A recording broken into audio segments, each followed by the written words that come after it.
Chapter 3 Montelepre was a town of 7,000 people sunk as deep in the valley of the Cammarata Mountains as it was in poverty. On the day of September 2nd, 1943, the citizens were preparing for their Festa, to start the next day and continue for the following 3 days. The Festa was the greatest event of the year in each town, greater than Easter or Christmas or New Year's, greater than the days celebrating the end of a great war or the birthday of a great national hero. The Festa was dedicated to the town's own particular favorite saint. It was one of the few customs the fascist government of Mussolini had dared not meddle with or try to forbid. To organize the Festa, a committee of 3 was formed each year, composed of the most respected men of the town. These 3 men then appointed deputies to collect money and offerings of goods. Every family contributed according to their means. In addition, deputies were sent out into the streets to beg. Then, as the great day approached, the committee of 3 started to spend the special fund accumulated over the past year. They hired a band and they hired a clown. They set up generous money prizes for horse races to be held over 3 days. They hired specialists to decorate the church and the streets so that the grim, poverty-stricken town of Montelepre suddenly looked like some medieval citadel in the midst of the fields of the cloth of gold. A puppet theater was hired. Food peddlers set up their booths. The families of Montelepre used the Festa to show their marriageable daughters. New clothes were bought, chaperones detailed. A bevy of prostitutes from Palermo set up a huge tent just outside of town, their licenses and medical certificates adorning the red, white, and green striped canvas sides. A famous holy friar, who years ago had grown stigmata, was hired to preach the formal sermon.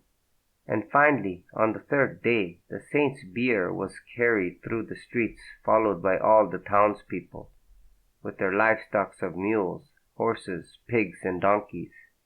On top of the bier rode the effigy of the saint, crusted with money, flowers, vari-colored sweets, and great bamboo sheaths, bottles of wine. These few days were their days of glory. It did not matter that for the rest of the year they starved, and that in the same village square where they honored the saint, they sold the sweat of their bodies to the land barons for 100 lire a day. On the first day of the Montelepre Festa, Turi Guiliano was designated to take part in the opening ritual, the mating of the miracle mule of Montelepre with the town's largest and strongest donkey. It is rare that a female mule can conceive. They are classified as a sterile animal, product of the union between a mare and donkey. But there was such a mule in Montelepre. It had borne a donkey 2 years before, and its owner had agreed, as his family's duty share to the town Festa, to donate the mule's services and, if the miracle should occur, its offspring to the next year's Festa. There was in this particular ceremony a sardonic mockery. But the ritualistic mating was only partly a mockery. The Sicilian peasant has an affinity with his mule and donkey. They are hard-working beasts, and like the peasant himself have flinty, dour natures. Like the peasant, they can work steadily for very long hours without breaking down, unlike the higher nobility horse, who must be pampered. Also, they are sure-footed and can pick their way along the mountain terraces without falling and breaking a leg, unlike the fiery stallions or the high-blooded, flighty mares. Also, peasant and donkey and mule subsist and thrive on food that kills other men and animals. But the greatest affinity was this. Peasant, donkey, and mule had to be treated with affection and respect, otherwise they turned murderous and stubborn. The Catholic religious festivals had sprung from ancient pagan rituals to beg miracles from the gods. On this fateful day in September 1943, during the Festa of the town of Montelepre, a miracle would occur that would change the fate of its 7,000 inhabitants. At 20 years of age, Turi Guiliano was considered the bravest, the most honorable, the strongest, the young man who inspired the most respect. He was a man of honor. That is to say, a man who treated his fellow man with scrupulous fairness and one who could not be insulted with impunity. He had distinguished himself at the last harvest by refusing to be hired out as a laborer at the insulting wages decreed by the overseer of the local estates. He then gave a speech to the other men urging them not to work, to let the harvest rot. The carabinieri arrested him on charges made by the baron. The other men went back to work. Giuliano had not shown any hard feelings toward these men or even the carabinieri. When he was released from prison through the intervention of Hector Adonis, he developed no rancor of any kind. He had stood up for his principles, and that was enough for him. On another occasion, he had broken up a knife fight between Ch3 and another youth simply by interposing his unarmed body between them and with good-humored reasoning disarming their anger. What was unusual about this was that in any other person these actions would have been taken as signs of cowardice masquerading as humanity, but something in Giuliano forbade this interpretation. On the 2nd day of September, Salvatore Giuliano, called Turi by his friends and family, was brooding over what was to him a devastating blow to his masculine pride. It was only a little thing. The town of Montelepre had no movie theater, no community hall, but there was one little cafe with a billiard table. The night before, Turi Guiliano, his cousin Gaspare Aspanu Piscioda, and a few other youths had been playing billiards. Some of the older men of the town had been watching them while drinking glasses of wine. One of the men, by the name of Guido Quintana, was slightly drunk. He was a man of reputation. He had been imprisoned by Mussolini for being a suspected member of the Mafia.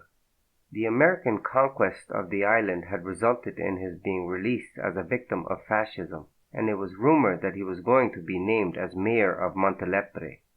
As well as any Sicilian, Turi Guiliano knew the legendary power of the Mafia. In these past few months of freedom, its snake-like head had begun weaving over the land, as if fertilized by the fresh loam of a new democratic government. It was already whispered in town that shopkeepers were paying insurance to certain men of respect, and of course Turi knew the history, the countless murders of peasants who tried to collect their wages from powerful nobles and landlords, how tightly the Mafia had controlled the island before Mussolini had decimated them with his own disregard for the lawful process, like a deadlier snake biting a less powerful reptile with its poisoned fangs. So Turi Guiliano sensed the terror that lay ahead. Quintana now regarded Giuliano and his companions with a slightly contemptuous eye. Perhaps their high spirits irritated him. He was, after all, a serious man, about to embark on a pivotal part of his life. Exiled by Mussolini's government to a desert island, he was now back in town of his birth. His aim in the next few months was to establish respect in the eyes of the townspeople. Or perhaps it was the handsomeness of Giuliano that irritated him, for Guido Quintana was an extremely ugly man. His appearance was intimidating not from any single feature, but from a lifelong habit of presenting a formidable front to the outside world. Or perhaps it was the unnatural antagonism of a born villain toward a born hero. In any case, he got up suddenly just in time to jostle Giuliano as he went by to the other side of the billiard table.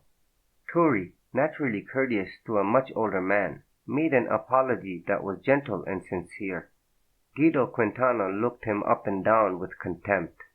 "Why aren't you home sleeping and resting to earn your bread tomorrow?" he said. "My friends have been waiting to play billiards for an hour." He reached out and took the billiard cue from Giuliano's hand and, smiling slightly, waved them away from the table. Everybody was watching. The insult was not mortal. If the man were younger or the insult more pointed, Giuliano would have been forced to fight and keep his reputation for manhood. Aspanu Piscioda always carried a knife, and now he positioned himself to intercept Quintana's friends if they decided to interfere. Piscioda had no respect for older people, and he expected his friend and cousin to finish the quarrel. But at that moment Giuliano felt a strange uneasiness. The man looked so intimidating and ready for the most serious consequences of any dispute.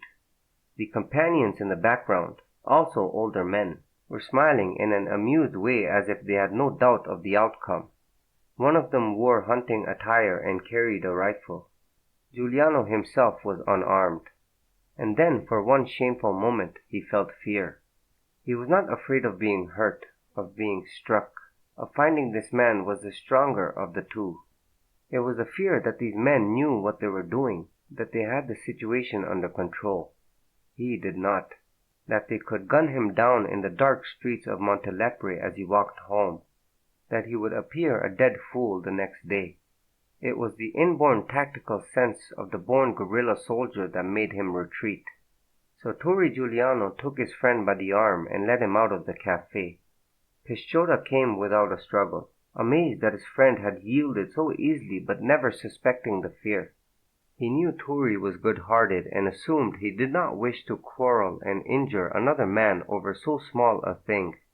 As they started up the Via Bella to their homes, they could hear the click of billiard balls behind them. All that night Turi Guiliano had not been able to sleep. Had he really been afraid of that man with the evil face and threatening body? Had he shivered like a girl? Were they all laughing at him? What did his friend, his cousin, Aspanu, think of him now? That he was a coward? That he, Turi Guiliano, the leader of the youth of Montelepre, the most respected, the one acknowledged as the strongest and most fearless, had buckled at the first threat of a true man? And yet, he told himself, why risk a vendetta that could lead to death over the small matter of a billiard game, an older man's irascible rudeness? It would not have been like a quarrel with another youth. He had known that this quarrel could be serious. He had known that these men were with the friends of the friends, and it made him afraid. Giuliano slept badly and woke in the sullen mood so dangerous in adolescent males. He seemed to himself ridiculous. He had always wanted to be a hero, like most young men. If he had lived in another part of Italy, he would have become a soldier long before, but as a true Sicilian he had not volunteered, and his grandfather, Hector Adonis, had made certain arrangements so that he wouldn't be called. After all, though Italy governed Sicily, no true Sicilian felt he was an Italian. And then, if the truth be told, the Italian government itself was not so anxious to draft Sicilians, especially in the last year of the war. Sicilians had too many relatives in America. Sicilians were born criminals and renegades. Sicilians were too stupid to be trained in modern warfare, and they caused trouble wherever they went. In the street, Turi Guiliano felt his moodiness fade with the sheer beauty of the day. The golden sun was glorious. The smell of lemon and olive trees filled the air. He loved the town of Montelepre, its crooked streets, the stone houses with their balconies filled with the gaudy flowers that grew in Sicily without the slightest encouragement. He loved the red-tiled roofs that stretched away to the end of the small town, buried in this deep valley on which the sun poured like liquid gold. The elaborate decorations of the Festa, the streets overhung with an aerial maze of colorful papier-mâché saints, the houses decorated with great bamboo-studded flowers, disguised the essential poverty of what was a typical Sicilian town. Perched high, yet shyly hidden in the creases of the surrounding mountains, its garlanded houses were mostly filled with men, women, children, and animals occupying 3 or 4 rooms. Many houses had no sanitation, and even the thousands of flowers and the cold mountain air could not overcome the smell of offal that rose with the sun. The women sat in wooden chairs on their cobbled terraces preparing food for their tables, also set outside the door. Young children filled the streets chasing chickens, turkeys, young goats. Older children wove bamboo baskets. At the end of the Via Bella, before it emptied into the square, was a huge demon-faced fountain, built by the Greeks 2,000 years before, water pouring from its rock-toothed mouth. Alongside the surrounding mountains, green gardens grew precariously, built on terraces. On the plains below were the visible towns of Partinico and Castellamare. The bloody dark stone town of Corleone lurked murderously beyond the horizon. From the far end of the Via Bella, the end of the street that led into the road of the Castellamare plain, Turi could see Ch2-Ch15 leading a small donkey. For a moment he was worried about how Ch2 would treat him after his humiliation of the night before. His friend was noted for his sharp wit. Would he make some contemptuous remark? Giuliano felt again the rush of futile rage and swore he would not be so unready again. There would be no regard for any consequences. He would show them all he was no coward. Yet in a corner of his mind he saw the whole scene sharp and clear. Quintana's friends waiting behind him, one of them with a hunting rifle. They were friends of the friends and would avenge themselves. He did not fear them. He feared only his defeat by them, which seemed so sure because though they were not strong, they were more cruel. Ch2-Ch15 wore his wickedly cheery grin as he said, "Turi, this little donkey can't do it all by himself. We'll have to help." Giuliano didn't bother to answer. He was relieved that his friend had forgotten about last night. It always touched his heart that Ch2, who was so caustic and penetrating with his faults of others, never treated him with anything but the utmost affection and respect. They walked together toward the town square, the donkey behind. Children scurried around and before them like pilot fish. The children knew what was going to happen with the donkey and were wild with excitement. For them it would be a great treat, an exciting event in the usually dull summer day. A small platform 4 feet high stood in the town square. It was formed by heavy blocks of stone carved from the mountains around them. Turi Guiliano and Ch2-Ch15 pushed the donkey up the dirt ramp of the platform. They used a rope to tie the donkey's head to a short vertical iron bar. The donkey sat down. There was a patch of white skin over his eyes and muzzle that gave him a clownish look. The children gathered around the platform, laughed and jeered. One of the little boys called out, "Which one is the donkey?" and all the children laughed. Turi Guiliano, not knowing this was the last day of his life as an unknown village boy, looked down on the scene with the sweet possessive contentment of a man placed exactly as he should be. He was in the small spot of earth in which he had been born and spent his life. The outside world could never harm him. Even the humiliation of the night before had disappeared. He knew those looming limestone mountains as intimately as a little child knew his sandbox. Those mountains grew slabs of stone as easily as they grew grass, and formed caves and hiding places that could shelter an army. Turi Guiliano knew every house, every farm, every laborer, and all the ruined castles left by the Normans and Moors, the skeletons of beautifully decayed temples left by the Greeks.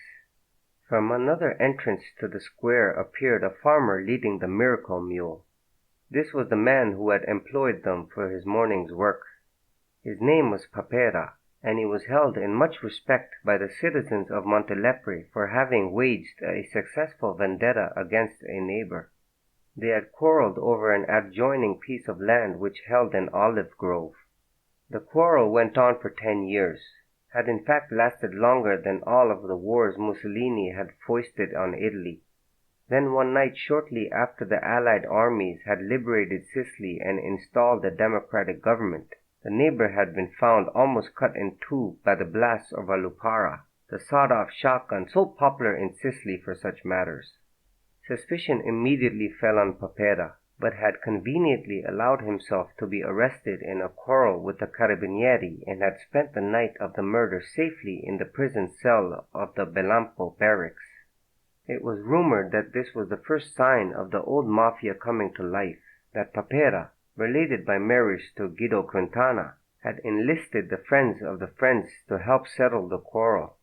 As Papera led the mule to the front of the platform, the children swarmed around it so that Papera had to scatter them with mild curses and casual waves of the whip he held in his hand. The children escaped the whip easily as Papera snapped it over their heads with a good-humored smile. Smelling the female mule below, the white-faced donkey reared against the rope that held him to the platform. Turi and Ch2 lifted him up as the children cheered. Meanwhile, Papera was maneuvering the mule to present its hindquarters to the edge of the platform. At this point Frisella, the barber, came out of his shop to join in the fun. Behind him was the Mariciallo, pompous and important, rubbing his smooth red face. He was the only man in Montelepre who had himself shaved every day. Even on the platform Giuliano could smell the strong cologne with which the barber had showered him. Mariciallo Roccofino cast a professional eye over the crowd that had accumulated in the square. As the commander of the local national police detachment, 12 men strong, he was responsible for law and order in the town. The Festa was always a troublesome time, and he had already ordered a 4-man patrol for the town square, but they had not yet arrived. He also watched the town benefactor, Papera, with his miracle mule. He was certain that Papera had ordered the murder of his neighbor. The Sicilian savages were quick to take advantage of their sacred liberties. They would all regret the loss of Mussolini, the Mariciallo thought grimly. Compared with the friends of the friends, the dictator will be remembered as another gentle saint, Francis of Assisi. Frizella, the barber, was the buffoon of Montelepre. Idle men who could not find work clustered in his shop to hear his jokes and listen to his gossip. He was one of those barbers who serviced himself better than his customers. His mustache was exquisitely trimmed, his hair pomaded and strictly combed, but he had the face of a clown in the puppet shows. Bulbous nose, a wide mouth that hung open like a gate, and a lower jaw without a chin. Now he shouted, "Turi, bring your beasts into my shop and I'll anoint them with perfume. Your donkey will think he's making love to a duchess." Turi ignored him. Frisella had cut his hair when he was a little boy, and so badly that his mother had taken over the task. But his father still went to Frisella to share in the town gossip and tell his own tales about America to awestruck listeners. Turi Guiliano did not like the barber because Frisella had been a strong fascist and reputed to be a confidant of the friends of the friends. The Mariciello lit a cigarette and strutted up the Via Bella, not even noticing Giuliano, an oversight he was to regret in the weeks to come. The donkey was now trying to jump off the platform. Giuliano let the rope slacken so that Pisciotta could lead the animal to the edge and position it above where the miracle mule was standing. The mare's hindquarters were just above the edge of the platform. Giuliano let the rope slacken a little more. The mare gave a great snort and pushed her rump back at the same moment the donkey plunged downward. The donkey grasped the hindquarters of the mare with his forelegs, gave a few convulsive jumps, and hung in mid-air with a comical look of bliss on his white-patched face. Papera and Pisciotta were laughing as Giuliano pulled savagely on the rope and brought the limp donkey back to its iron bar. The crowd cheered and shouted blessings. The children were already scattering through the streets in search of other amusements. Papera, still laughing, said, "If we could all live like donkeys, eh? What a life!" Pisciotta said disrespectfully, "Senor Papera, let me load your back with bamboo and olive baskets and beat you up the mountain roads for 8 hours every day. That's a donkey's life." The farmer scowled at him. He caught the sly reproach that he was paying them too little for this job. He had never liked Pisciotta and had in fact given Giuliano the job. Everybody in the town of Montelepre was fond of Turi, but Pisciotta was another matter. His tongue was too sharp and his manner too languid, lazy. The fact that he had a weak chest was no excuse. He could still smoke cigarettes, court the loose girls of Palermo and dress like a dandy. And that clever little mustache in the French style. He could cough himself to death and go to the devil with his weak chest, Papera thought. He gave them their 200 lire, for which Giuliano thanked him courteously, and then took himself and his mare back on the road to his farm. The 2 young men untied the donkey and led it back to Giuliano's house. The donkey's work had just begun.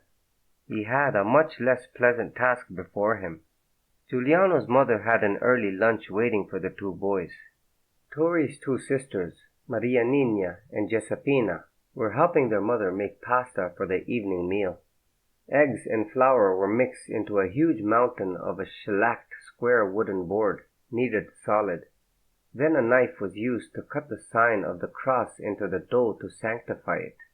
Next, Maria Nina and Giuseppina cut off strips they rolled around a blade of sisal grass, and then pulled out the grass to leave a hole in the tube of dough. Huge bowls of olives and grapes decorated the room. Turi's father was working in the fields, a short working day so he could join the Festa in the afternoon. On the next day Maria Nina was to become engaged and there was to be a special party at the Guiliano house.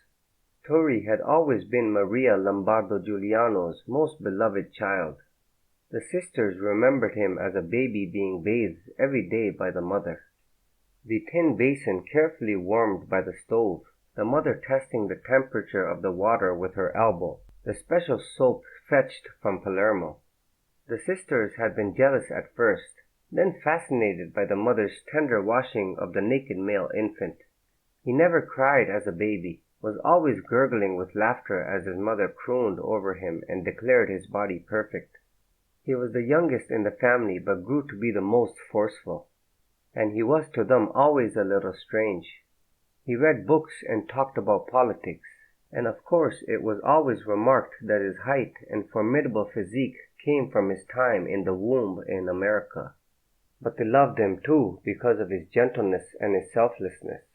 On this morning, the women were worried about Turi and watched him with a loving fretfulness as he ate his bread and goat cheese, his plate of olives, drank his coffee made of chicory. As soon as he finished his lunch, he and Aspano would take the donkey all the way to Corleone and smuggle back a huge wheel of cheese and some hams and sausage. He would miss a day of Festa to do this just to please his mother and make his sister's engagement party a success. Part of the goods they would sell for cash on the black market for the family coffers. These three women loved to see the two young men together. They had been friends since they were little children, closer than brothers in spite of being such opposites. Aspano Pisciotta, with his dark coloring, his thin movie star mustache, the extraordinary mobility of his face, the brilliant dark eyes and jet black hair on his small skull, his wit, almost enchanted the women. And yet, in some curious way, all this flamboyance was overwhelmed by Turi Guiliano's quiet Grecian beauty. He was massively built like the ancient Greek statues scattered all over Sicily, and his coloring was all light brown, his hair, his tawny skin. He was always very still, and yet when he moved it was with a startling quickness. But his most dominating feature was his eyes. They were a dreamy golden brown, and when they were averted they seemed ordinary. But when he looked at you directly the lids came halfway down like the lids carved in statues, and the whole face took on a quite mask-like serenity. While Pisciotta kept Maria Lombardo amused, Turi Guiliano went upstairs to his bedroom to prepare himself for the journey he was about to make, specifically to get the pistol he kept hidden there. Remembering the humiliation of the previous night, he was determined to go armed on the job he had ahead this day. He knew how to shoot, for his father took him hunting often. In the kitchen, his mother was waiting alone for him to say goodbye. She embraced him and felt the pistol he had in his waistband. "Turi, be careful," she said, alarmed. "Don't quarrel with the carabinieri. If they stop you, give up what you have." Guiliano reassured her. "They can take the goods," he said, "but I won't let them beat me or take me to prison." She understood this, and in her own fierce Sicilian pride was proud of him. Many years ago her own pride, her anger at her poverty, had led her to persuade her husband to try a new life in America. She had been a dreamer. She had believed in justice and her own rightful place in the world. She had saved a fortune in America, and that same pride had made her decide to return to Sicily to live like a queen. And then everything turned to ashes. The lira was worthless in wartime, and she was poor again. She was resigned in her fate but hoped for her children. And she was happy when Turi showed the same spirit that had possessed her. But she dreaded the day when he must come into conflict with the stone-hard realities of life in Sicily. She watched him go out into the cobbled street of the Via Bella to greet Spinoff. Her son, Turi, walked like a huge cat, his chest so broad, his arms and legs so muscular he made Spano seem no more than a stalk of sisal grass. Spano had the hard cunning that her son lacked, the cruelty in his courage. Spano would guard Turi against the treacherous world they all had to live in. And she had a weakness for Spano's olive-skinned prettiness, though she believed her son more handsome. She watched them go up the Via Bella to where it led out of town toward the Castellamare plain. Her son, Turi Guiliano, and her sister's son, Gaspare Pescioda, two young men just barely 20 years old, and seeming younger than their years. She loved them both, and she feared for them both. Finally the two men and their donkey vanished over a rise in the street, but she kept watching, and finally they appeared again, high above the town of Montelepre, entering the range of mountains that surrounded them. Maria Lombardo Giuliano kept watching, as if she would never see them again, until they disappeared in the late morning mist around the mountain top. They were vanishing into the beginning of their myth.